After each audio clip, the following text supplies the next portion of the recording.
আমরা বিগত দিনে দেখেছি যে পশ্চিমবাংলায় পুলিশের মধ্যে দক্ষতা থাকা সত্ত্বেও শুধুমাত্র তাদের প্রকৃতপক্ষে উপযুক্তভাবে তৈরি না করা, আত্মরক্ষার সামগ্রী, আধুনিক সামগ্রী না দেওয়া এবং তাদের পুলিশের সংখ্যা বৃদ্ধি না করার ফলে আমাদের পুলিশ ডিপার্টমেন্টের কাছ থেকে যে আশা প্রত্যাশা জনগণ করেন বা আমরা করি সেখান থেকে অনেকটা দূরে সরে গেছে।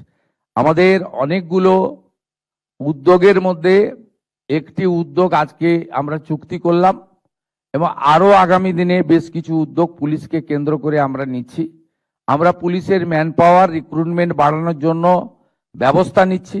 রিক্রুটমেন্ট পলিসিতে আরো স্বচ্ছতা আনার জন্য আমরা তার ব্যবস্থা নিচ্ছি। আমাদের যে ট্রেনিং নিয়ে বসে আছে 16,000 কনস্টেবল, তাদেরকেও আমরা কাজে লাগানোর জন্য উদ্যোগ গ্রহণ করছি। আধুনিক জিনিসপত্র দেওয়ার ক্ষেত্রে আমাদের সরকার পুলিশকে সম্পূর্ণ মদত দেওয়ার ব্যবস্থা করছে এবং সাথে সাথে আমরা অন্য রাজ্যগুলিতে যে 112 সিস্টেম চালু রয়েছে সেই 112 সিস্টেমও আমরা পুলিশের প্রত্যেকটা থানাতে গাড়ি দেওয়া, সাথে সাথে কিউআরটি যেমন হয় ইলেকশনের সময় কুইক রেসপন্স টিমের মতো সেগুলো বানানোর আমরা দেওয়ার চেষ্টা করছি। আমার মনে হয়েছে এই এগ্রিমেন্টের ফলে আমাদের পুলিশের মধ্যে যে উচ্চমানের হিউম্যান রিসোর্সেস রয়েছে তাকে আমরা প্রকৃতপক্ষে মূল্যায়ন করতে পারবো, তৈরি করতে পারবো।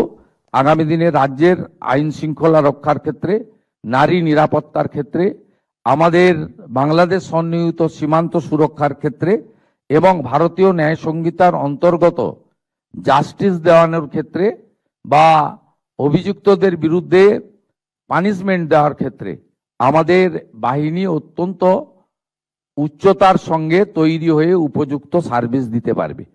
এই প্রস্তাব আমাদের জাতীয় রক্ষা ইউনিভার্সিটি থেকে গত বছর 2025 নভেম্বর মাসে এসেছিল। বিগত সরকার তারা এই বিষয়ে উদাসীন ছিলেন, তারা অবহেলা করেছেন।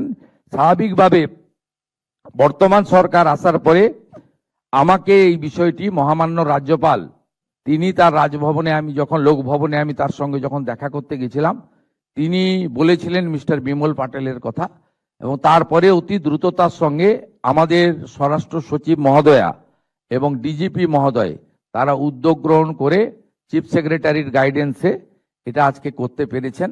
আমি অত্যন্ত খুশি। আমি পশ্চিমবাংলার জনগণকে প্রেস মিডিয়ার বন্ধুদের মাধ্যমে আশ্বস্ত করতে চাই, পশ্চিমবঙ্গে বিগত দিনের মতো শাসকের আইন নয়, আইনের শাসন আমরা ইতিমধ্যে প্রতিষ্ঠা করেছি, আরো সুদৃঢ় করব। আমাদের পুলিশ কর্মীরা কেউ আহত হয়ে হসপিটালে যাবে না, আমাদের পুলিশ কর্মীদের গায়ে থেকে রক্ত বেরোবে না। আমরা সেইভাবে সুরক্ষিত পুলিশ তৈরি করব। জনগণের নিরাপত্তা এবং পুলিশের নিরাপত্তা এবং তাকে সুরক্ষিত রাখা দুটোই এই সরকারের দায়িত্ব, সে কাজটা আমরা করব।